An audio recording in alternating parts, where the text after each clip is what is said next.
Oi pessoal, tudo bem com vocês? Hoje eu vim falar um pouquinho então sobre a laqueadura, os riscos, benefícios e a eficácia.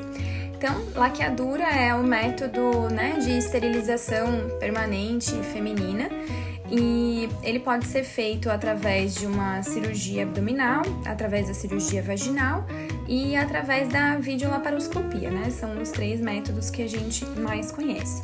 Em relação à eficácia, não existe 100% de eficácia em nenhum método, tá? Então, nas técnicas mais recentes, em que a gente tem tirado toda a trompa, é muito mais difícil de ter, a ovulação e a passagem do óvulo para encontrar o espermatozoide, mas a gente não consegue dar 100% de garantia, tá?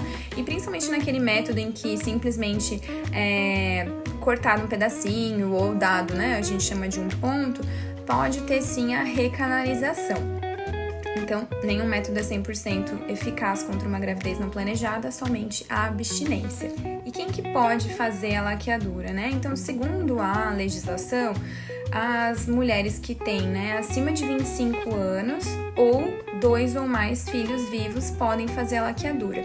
Aí tem sempre um debate em relação a aproveitar o momento do parto para fazer a laqueadura. Então, na maioria dos casos, a gente não vai fazer uma laqueadura, por exemplo, seguida de uma cesariana, só para aproveitar o momento, principalmente se tem indicação e se tem tudo para evoluir para um parto normal.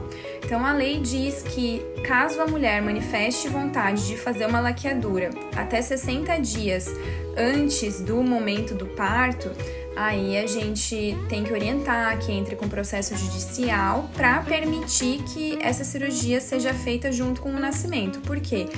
A gente sabe que no período da gravidez a mulher tá mais sensível devido à variação dos hormônios e acredita-se que isso possa prejudicar o julgamento dela querer ou não ter um filho no futuro. Então, por isso que acaba sendo um processo um pouco mais trabalhoso para fazer junto do parto a laqueadura. A gente sempre orienta, quando possível, a realização da vasectomia, porque é um procedimento bem mais simples, pode ser feito inclusive no consultório. A vasectomia é a cirurgia definitiva do homem, Então não tem aquele esquema de ter que abrir a barriga, ficar internado há mais dias, uma recuperação mais difícil. Então é um procedimento bem mais fácil de ser feito. Então por isso que a gente sempre recomenda, quando o parceiro puder, fazer a vasectomia. E outra dúvida que vem sempre em relação à menstruação depois da laqueadura, Tem muitas mulheres que acabam ficando com a menstruação bagunçada. Por que acontece isso? Na hora de cortar as trompas, às vezes a gente corta alguns vasinhos que levam sangue para os ovários. E tirando um pouquinho dessa circulação dos ovários, acredita-se que vai mudar o padrão de secreção hormonal e com isso acaba mudando também o padrão menstrual. Então tem algumas mulheres que sangram mais vezes ou em até mesmo maior volume após uma laqueadura. E tem alguns casos, inclusive, que a gente tem que usar anticoncepcional para controlar esse sangramento depois de uma laqueadura.